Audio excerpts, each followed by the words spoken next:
Thank you for staying with us. Before we get into the conversation with Honorable Manan, let's bring you more stories.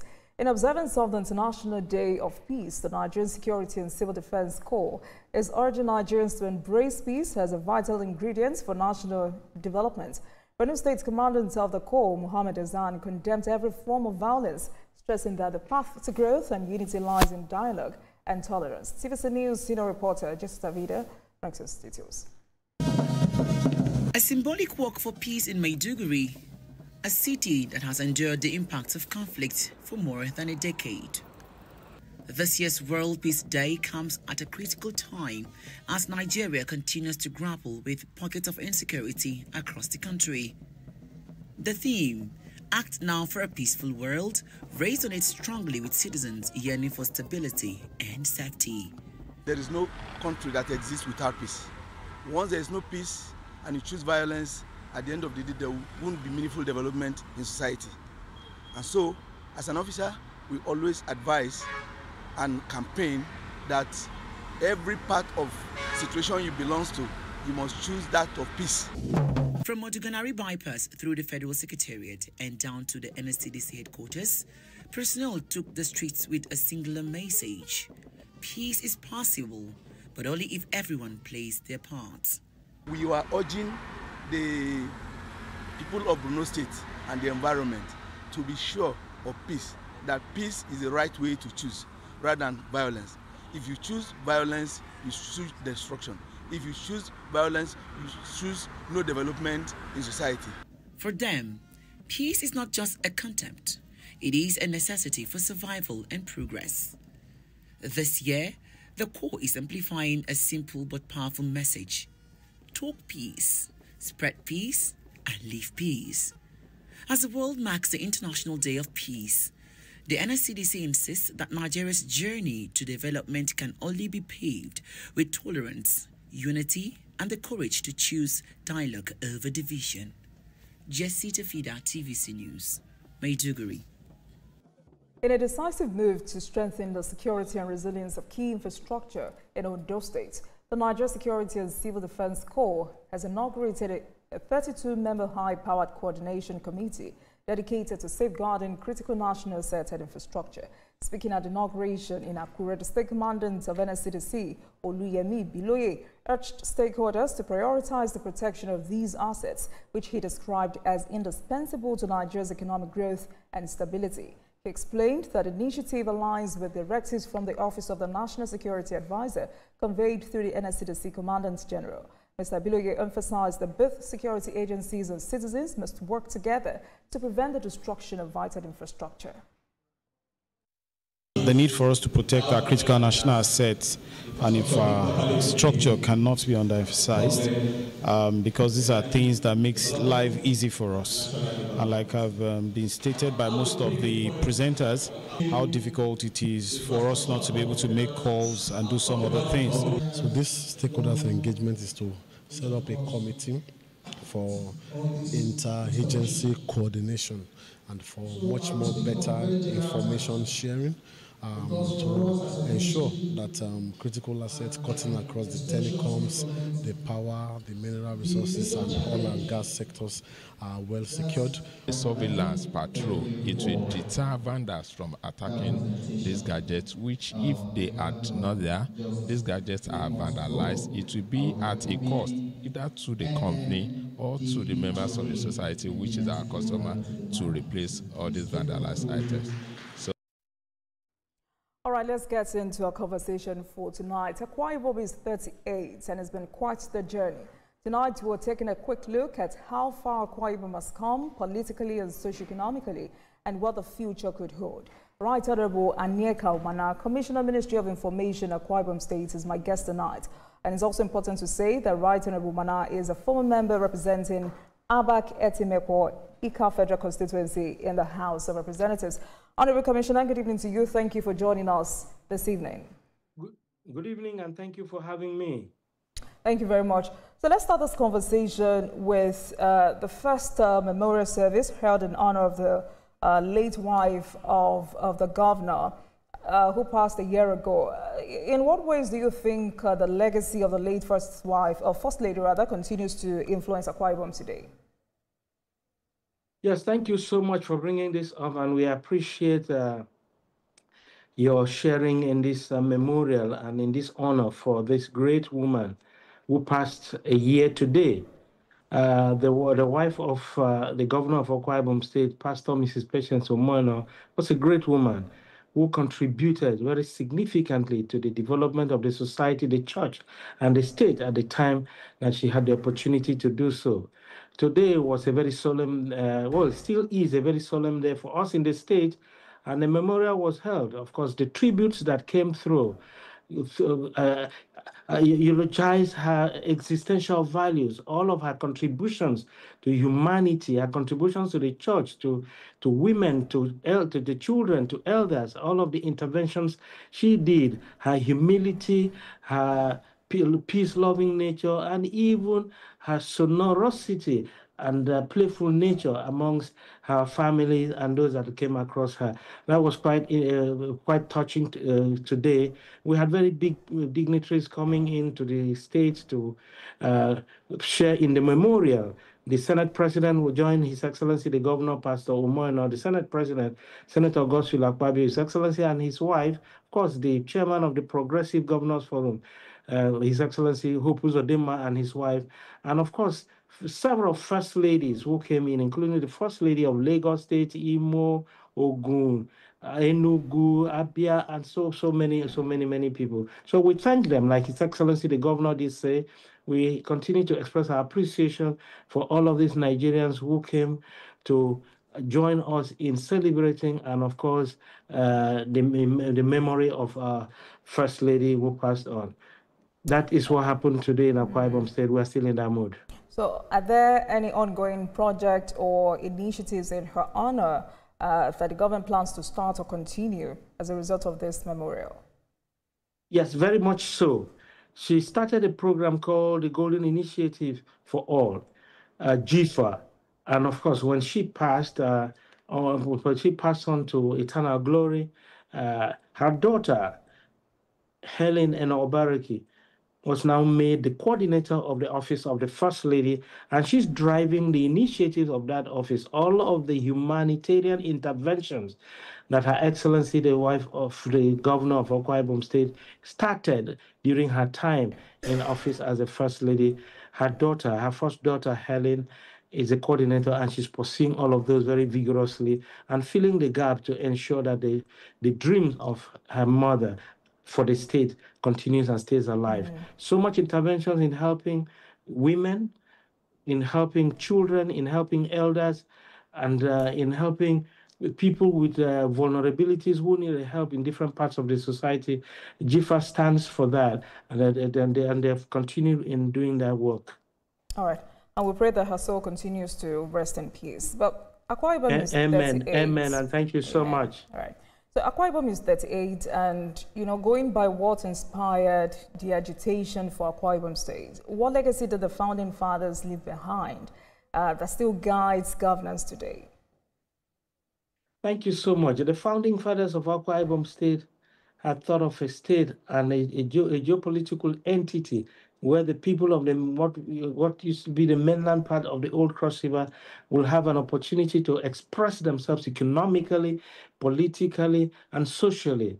And by the grace of God, through the instrumentality of the then military president, General Ibrahim Badamasi Babangida, Akwa Ibom was created on September 23, 1987. And all through this period, we've been privileged to have 11 gentlemen govern the state at different times, beginning with the military era of Tunde Ubeha and coming through to Colonel Baku, to indigenous governor Idong Khan, to Akpani Semin, who was the first elected governor, of course, to Joseph Adewusi and Ebiye, and then to Obong Victor Otai in 1999, who was now the first democratically elected governor in the current dispensation republic. And that was followed by the governorship of His Excellency Senator Godswill Akpabio, who came in 2007 through 2015, and the governorship of His Excellency Mr. Udom Emmanuel, who came in 2015 and went through 2023. And now we have His Excellency, the current governor of Akwa Ibom State, the progenitor of the Arise agenda, and the man who is putting the icing on the cake of Akwa Ibom at 38 through his very audacious developmental programs and projects. And that is where we are. But Akwa Ibom has come from a stark backwater state at the beginning that found itself in the precincts and premises of the old Uyo local government area with absolutely no roads, no infrastructure. The state has grown into a cynosure that Nigeria is now beginning to look at the biggest and the greatest destination in this country. The state has grown into having the most robust network of roads through the 31 local government areas of Akwa Ibom State. You can access all without hitting a single pothole, all 31.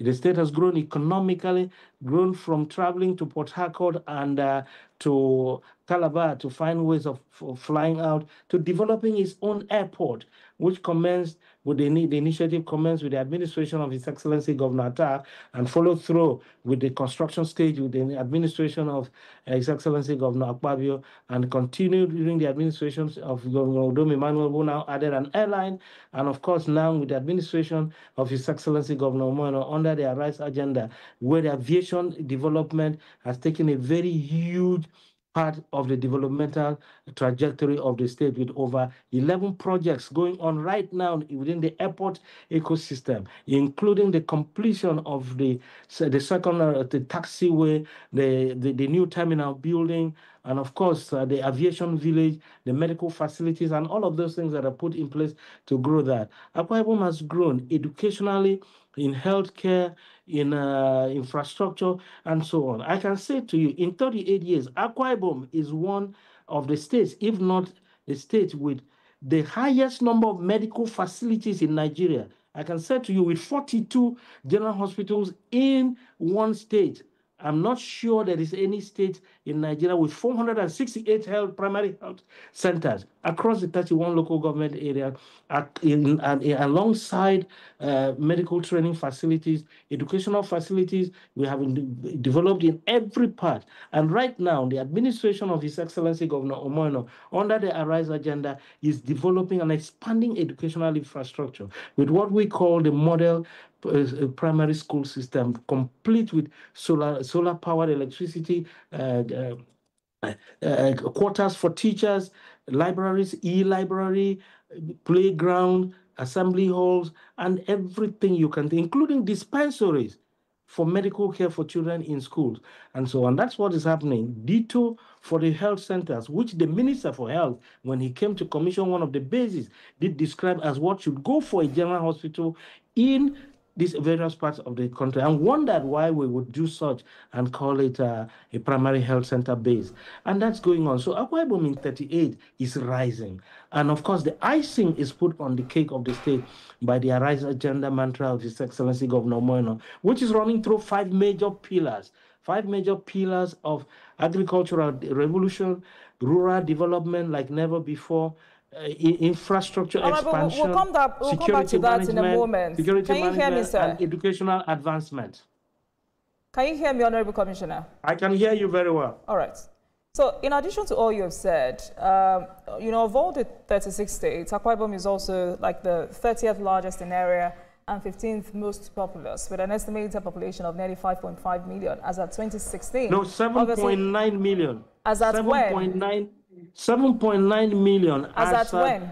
As at April of this year, 7.9 Okay, so I was million. even referring to 2016, and thank you for the update. No. Yes, so that is an old data. We can't work with that. 7.9 million projected population figure. All right. That's where we are. Right, but you know, over the years, the questions about equity have always been asked, such as, have the original goals of equity, inclusion, and development for the people been met? How has the identity of Akwa Ibom evolved culturally and politically since 1987? Please answer that, sir. Yes, Akwa Ibom has evolved politically and socially and inclusively, if I must go with your language, Politically, the state has grown as a stable political entity from creation. And I did run through the names of the gentlemen who had the privilege of running this state and who made significant contributions. It has also been a state that has been known to be politically stable.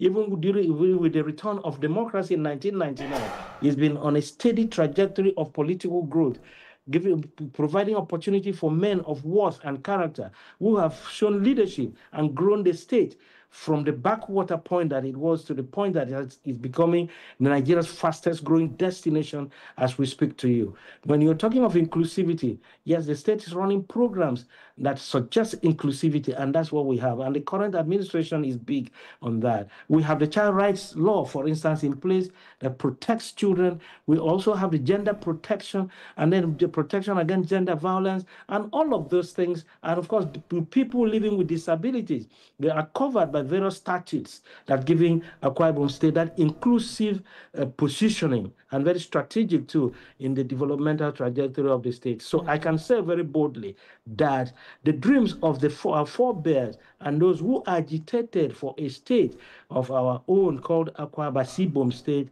is being met gradually. We are not there yet. We can't say so we are there. It's still work in progress. His Excellency Governor Moino will tell you that we will continue to add and build to get to the point we are. But so far, so good. Akwa Ibom has done well. Akwa Ibom have been blessed with leaders. And as we speak today, we are happy and proud that we have a governor who is taking development to the grassroots, who is taking development to the rural communities, who is also very big on human capital development, human empowerment, and of course, inclusivity and care for the vulnerable. So when I talked about inclusivity, I wanted you to address or talk to us about the specific plans the government has to address regional imbalance, because there's been this argument that development projects and government attention are concentrated in Uyo and its surrounding local government areas. They say, for instance, major projects like Ibom Tropicana, Uyo flyovers and Ibom Icon Hotel are all Uyo-based. How is this balanced against underdeveloped areas? That is not Kindly correct. hold on, sir. Right, you would have the time to react to that. How is this balanced, against underdeveloped areas like Ini, Oruk, Anamo, Umbo? How does the government justify this concentration? Yes, I can say to you that the development in Akwa Ibom State is not concentrated just in the state capital of Uyo, but the state capital must take its first share because that is the seat of government. And that's where you have the population of working people. And of course, infrastructure must also reflect the status of a state capital. Just like you get into Abuja, because Abuja cannot be the same like other states of Nigeria, nor Lagos when it was capital. So there are certain things that are expected of a capital city. You mentioned Ibom Tropicana, you mentioned certain things. Yes, you will need hospitality facilities for people who are coming. You will need educational and healthcare facilities to support the population in the capital city. But that is not to say that there's no development in the 31 local government areas. I can say to you that Akwa Ibom State can pride itself as a state that has the highest level of the spread of developmental projects. I can tell you, even in the current administration, right now, government is building under His Excellency Governor Moino 31 primary health centers. The one I said the Minister for Health referred to as what should go for general in the 31 local government areas. The model schools that I talked about going on in the 31 local government areas. Going on now. So many have been commissioned. Quickly, let me just tell you so that you understand that it is not just about Uyo. So I'll allow you to go on with it. Kindly hold on, sir, because I mean, you also said it's not that there are no ongoing projects in other local governments, because some say some regions only get cosmetic projects, feeder roads and boreholes, while others get major industries and institutions. There's no cosmetic But I'll allow you to react to that. Kindly hold on, sir. I'll allow you to react to that when we come back from this break. We need to go on a break. This is Politics Tonight, everyone. I'll be right back. Good morning, everyone. There is always more to a story. Right Honorable Anyeka Umana, Commissioner, Ministry of Information, Akwa Ibom State. Thank you for staying with us, Honorable Commissioner. So, like I said before we went on that break, there's a feeling that some regions only get cosmetic projects, feeder roads and boreholes, while others get major industries and institutions. Earlier you said 11 projects are ongoing right now in the state. So is there a deliberate strategy guiding what each area gets? Very well so. I can tell you that there is a spread of developmental projects. And I was talking about roads before you went on the break. Let me give you a picture. Let me pen this picture to you. For instance, in the 772 kilometers of roads that we have, if I have to go by senatorial district, Uyo senatorial district, for instance, that has 9 local government areas, I think we have 262 kilometers going on, either completed, commission, or ongoing in Uyo, for instance. If you look at the Kotekpene senatorial district, that is the senatorial district of the Senate President, we have 273 kilometers of roads out of the 772. And in Eket senatorial district, we have 236.535 kilometers. So that already shows you the spread. And then you can now go back and look at the local government. Every local government I will speak now can boast of at least 2 major road projects apart from the internal ones in the urban centers of the local government. So I gave you a scenario of the spread to bring you to speed as to the spread that His Excellency Governor Moeno is embarking upon as he undertakes his projects. I gave you the scenario of the healthcare facilities. All 31 local government areas are benefiting at the same time. I gave you the scenario of the schools, the model school system. All 31 local government areas are benefiting at the same time. Then the social intervention, including the support for the vulnerable, that goes on across the local government. I tell you, for instance, the free food distribution program that goes on for the vulnerable. We have just finished phase 3, going through all 31 local government, including the state capital. And of course, we finished phase 3 just 2 days ago. In phase 1, 2, and 3, where we've hit close to 600,000 households as I speak to you. And if you look at what we call one of the projects His Excellency really loves and values, the Arise Compassionate Homes. We started with 66666 in the first instance out of 500 targeted across the 368 political wards, and they're all having the same as I speak to you. So I hope I've been able to answer to your question about the spread. In Akwa Ibom State, His Excellency Governor Moeno is very methodical in ensuring the fair spread of developmental projects. But of course, big projects will always be where the traffic goes. For instance, the Arise Resort, the world tourism, the biggest tourism cake that is about being unveiled to Africa. It's not in the city of Uyo. Complete with a 9-hole golf course, with lazy rivers, with floating bars, with guest apartment, with sporting facilities, indoor and outdoor, children playground, banqueting facilities, lounges, and all of those, which is from a reclamation of over 70 hectares of gullies of despair, now being brought back to create a destination for Nigerians. And I'm sure if you've seen it, we invite you to come and look at it. You will appreciate what is going on here. The 5,000 capacity convention center, economics of scale suggests that you cannot go and build that in the village.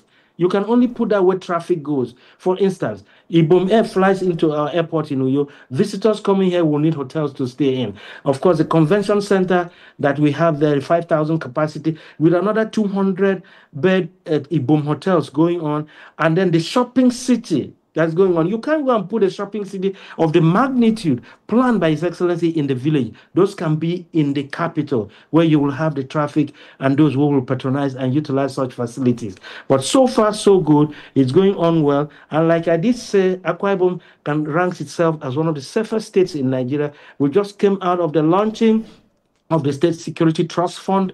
And of course, the testimonies have been superlative that this is one of the best places anybody can come, live, and invest. Agriculture is taking its teeth because that's the A in the Arise agenda. And it's commenced with the development of the model farm in Insurubium. And for beyond just developing the infrastructure, encouraging the farming habit, which His Excellency, when he launched the Back to Farm initiative, and even went on to declare work-free farming days to enable civil servants who go to work half days, they must go to farm. And then started the home garden scheme, So everybody owns a farm. The governor owns a farm. I own a farm. Everyone else, we're encouraging everyone to grow what we eat. And that is working very, very well in Akwa Ibom State under His Excellency Governor Omoyeno. All right. So what is happening with the Ibom Deep Seaport project? There are allegations that that project has been delayed or politicized because it is located in Oron axis. I mean, some Oron leaders have said the state has deliberately stalled the port to favor Uyo and Eket's interest. What's happening with that is not correct. So is there evidence to refute this? Yeah, that is not correct, because Ibom Deep Seaport project is on course. And you know that developing a deep seaport is not just what a state gets up and does on its own. I don't know which state in Nigeria has done that on its own, apart from maybe I think the Lekki Deep Seaport. So it's on course. Right now, the access road to the deep seaport is under construction as I speak to you. All of what is needed in terms of paperwork has been done. And of course, His Excellency did now approach the federal government and the President of the Federal Republic of Nigeria to also come to our aid and assist us, see how we can develop that deep sea port from what will be the best draft of deep sea port in Nigeria, with more than 18 meters of deep sea draft that can take ocean liners and so on. It's something Nigeria should be interested in, because this will grow maritime trade and development and the blue economy in that flank of Nigeria. I can tell you it's on course. All right. But how would you describe the state's economic evolution since 1987? How dependent is Akwa Ibom State on federal allocation versus internally generated revenue? Well, internally generated revenue, it's growing. That is the truth. It's before now, Akwa Ibom was more and more of a civil service state at the beginning, but it's expanding and growing. IGR is growing. Businesses are coming in. A lot of investors are also coming in, developing different things. We have people developing refineries. We have companies that are in gas production. And of course, you have a major oil production going on here in the state in our various locations. So the state is growing. Its IGR is growing. Of course, the federally allocated fund still makes the biggest pie for all of this, most of the states in Nigeria, outside of maybe 3 or so, which you know as much as I know those 3. So you can mention them, or your guess will be as right as mine. But on the whole, the state is growing. It's growing its economy. It's growing agriculture. It's growing education. It's opening up the state for businesses to come in. See, our airline alone, the Ibom Air, which has become the toast of Nigeria today, it's one of the best run, if not the best. Actually, I can pride myself in saying, or we can pride ourselves in saying that we have the best airline in Nigeria. And that is a business. That is a business that is wholly owned by the state, but not run by the state. It's run as a business commercially, and the airline is doing well and progressing. That is Ibom Air. And several others. We're developing our tourism brand and destination and consolidating our tourism and hotels and all of the into one brand, the Ibom Hotels. And His Excellency the Governor, as someone who is a big player in the hospitality industry, wants all of this working so that we can consolidate what we're doing in here, including the investment we are making in Abuja and Lagos. That is the conversion of our moribund assets in Victoria Island, where His Excellency is turning it to an 18-story commercial building and apartment for economic purposes, and converting the old Lyzum office near Ministry of Finance in the central district of Abuja into Ibom Hotels and apartments, in addition to the rehabilitation of the Ibom Hotels in Uyo and the one at the Tropicana. When we bring all of those together, and the 4 Point by Sheraton in Ikorik, which I needed to mention to you, that one is not in Uyo, and many others around other local governments. And those will come into the Ibom Hotels brand. And that will now grow into, it's all part of the economic development of the state and the destination of Akwa Ibom project of His Excellency Governor Omoyeno. And that sounds interesting. But as Commissioner, Honorable Mana, what moment in Akwa Ibom's 38-year history personally inspires you the most? So many moments, many, not just one. First is the creation of the state. And of course, the moments of witnessing the growth of the state through our various leaders, culminating in the current leadership. I must say, like His Excellency Governor Moino would say, that we must give tributes to our leaders who have had the privilege of running this state for the contributions they have made, because every leader that came into the governance of this state added something to the blocks, kept adding the blocks of development. And that has brought us where we are. And of course, we are now in the golden era where His Excellency is looking at those things that will make human life more qualitative and more meaningful.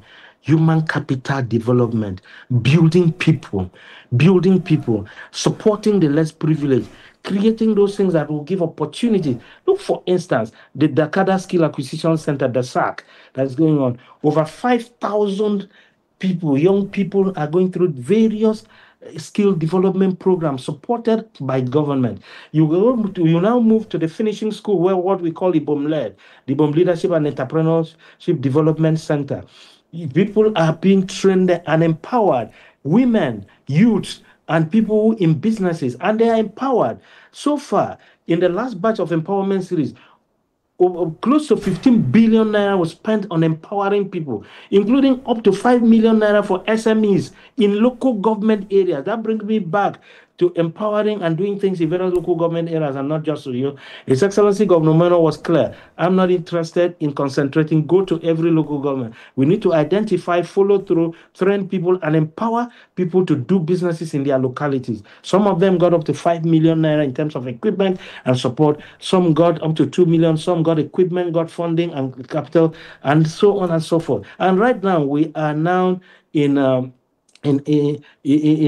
phase 4 of that particular development. And there are 500 people, including ladies, who are being trained now at Ibom LED. And that is going on simultaneously in all parts of the state. We have a team that will go around, check what they are doing, follow through. Before they get financing around them, or be sure that they are actually doing what they claim to do. So that's human capital development. Our index is really growing. I remember when His Excellency, the Vice President, visited us in the state, he commended His Excellency Governor Moeno for huge investment in human capital development, which has taken Akwa Ibom to the rank of one of the best 3 in the nation. And it has the highest ranking in terms of direct human capital interventions. And we are happy to see that. That is what the governor of Akwa Ibom said means for the people of the state, and wants to grow our youth and ensure that they're going. But not beyond the youth, the elders are also being taken care of. The governor is right now building the elderly citizens center, where they will have a conurbation ground for people from age 60 up, or retired people, where they will now go to have access to Medicare, have access to recreational facilities, have access to care at that retired age. And beyond that, you also have what we call the Rice Elderly Care Program, where 600 of them get support, 50,000 every month, 600 of them. And then we have the youth programs, where 5,000 youths have access to unemployment benefit and funds of at least 50,000 per month. And we can go on and on because there's so much going on in Akwa Ibom State. Right, so let me take you back to the issue of inclusivity, because some people believe political power has rotated mostly between Uyo and Eket zones since 1999. And I'm wondering, what are your thoughts on this in the context of inclusion and fairness? Yeah, it's been very fair here. Akwa Ibom has run a rotational system of governorship through the 3 senatorial districts that we have.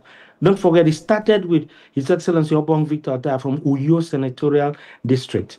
It left there and went to His Excellency Senator Godswill Akpabio from Ikotekpene Senatorial District, who became governor for 8 years. Obong Ataya did his own governorship for 8 years. And he left there and went to Eket Senatorial District. That's the Senatorial District of His Excellency Udom Emmanuel, who also governed the state for 8 years. And now he returned to Uyo Senatorial District, where the current governor, His Excellency Pastor Omoino, comes from. And of course, by the grace of God and the support of the people of Akwa Ibom, said he will also do his 8 years, and then it will now go it will continue in that trajectory. That is what we know, and that is what we are doing in Akwa Ibom State. We are very, very methodical and very scientific about the zoning of governorship through the 3 senatorial districts. And of course, that is how inclusive our politics has been since 1999. But for those who say the political power has rotated mostly between Uyo and Eket zones since 1999, does this current administration have plans perhaps to support power rotation that favors other minority areas? No, those who said political power rotated between Eket and Uyo zone have no knowledge of the state, and I think they need to do more research or listen to us who come from here. I have just run you through. From 1999, I started with His Excellency Obong Victor Atta, Uyo Senatorial District, His Excellency Senator Akwa Ibom, Ikotekpene Senatorial District, and then His Excellency Udom Emmanuel Eket, and then he goes back to Uyo and starts. So those who are saying that, I think there's some poverty of knowledge playing out there, and they need to find out what is really happening here, so what they can speak from an informed standpoint. All right, Honorable Mana, let's talk about health. Let's talk about Ibom Specialist Hospital. That was a hospital that was once touted as a flagship medical facility. But what we get is that it remains underutilized or incomplete. What's the current state of the hospital? Yeah, the hospital is running, but it needs to be improved upon, and it's part of the health emergency that His Excellency Governor Moino declared a few weeks ago. If you are aware and have been following, you will notice that His Excellency Pastor Moino declared an emergency in the health sector and itemized what will be looked at, including human capital development, because we also found out that even in all these facilities, like everywhere in Nigeria, we're suffering the lack of personnel because of this Japa syndrome. So many doctors are running out of the country and so on. So Governor Moino declared a state of emergency in the health sector and said we must go back, look at how we can encourage our doctors and medical professionals to stay in state and work for the state. So that is part of the task given to the interministerial committee working on the implementation of the medical emergency. And that will include rehabilitation of medical facility, recruitment of more people. His Excellency has approved the recruitment of 2,000 medical personnel and professionals under the emergency regime of 12 months, including the rehabilitation of major health facilities in the state, including the multiple specialty that you have mentioned. And then, of course, that's a 41 billion naira project, Honorable Mana. I mean, that's a lot of money. It's been 2 years of this administration. So why is it taking so long to make it fully operational? Yeah, but it is running. It is not as if it's closed. It is running, but it needs more investment and, of course, and refocusing. So the governor has directed the refocusing of the hospital to give it some areas of specialty. The report of the emergency interministerial committee will, when submitted, will make the recommendations as to the refocusing. That is also part of the development of the medical corridor, which will also house the international hospital that is coming, because we need to have specialization and refocusing of services. So that is what is going on. The emergency is looking at all of this, looking at medical intervention and all of that. And I know where you're going next. There's a video that people are throwing about, talking about general hospitals. Of course, some of these hospitals are hospitals that are built maybe like 24 years ago or 20 years ago. And of course, they require intervention. But when people go and create videos and sponsor them on the social media, so you can now see that there is an interest beyond wanting it and organizing village heads and people to go and discuss and then begin to raise agitation over a matter that they already know. Honorable Mana, is that what it is? Because, you know, some have argued that this particular administration focuses more on building new facilities than equipping and maintaining existing ones. Is this accurate? No, that is not correct, because they go pari passu. We are in dire need. We're in dire need of quality medical facilities at the rural areas, which you talked about at the beginning. So the administration is focusing a lot in developing primary health care facilities and bases in the rural communities to drive the health insurance scheme that was started for less than a year and has attracted more than 150 enrollment, including all civil servants in the state. So you must have where these people who have access to medical insurance and free health care, particularly for pregnant women, old people, and children, They're all covered on the health under the health insurance without payment for any medical service in the state. So you must also have facilities where they will get to. They don't have to travel out of their communities and villages to have access to the medical insurance that they are already benefiting from. And I said to you, 150,000 have so far enrolled in few months of the commencement of the state medical insurance scheme. And this is something great. It has never happened in this state, and it's something very novel that we must encourage our people to enroll so they will have access to universal access to healthcare in whatever communities they are in. All right, so these healthcare centers you just talked about, are they upgraded, modernized, or newly built? They're completely newly built. Some bad facilities are brought down completely and rebuilt on the same ground of the old ones. Some are fresh locations, but that's going on in the 31 local government area. You need to see what they look like. And I wish we had the visuals so you can see what a primary healthcare center looks like. That will go, like I did say, for cottage hospitals or general hospitals in some parts of this state. We've traveled, as a reporter. I've been to the 36 states of Nigeria. I've covered different points and different things. So I know a little bit of this country. And I can say to you very well that what we have in Akwa Ibom State, we are very proud of the facilities that we're putting in place. But the area that the governor is concentrating attention on now is having the personnel. And that is a major component of this emergency.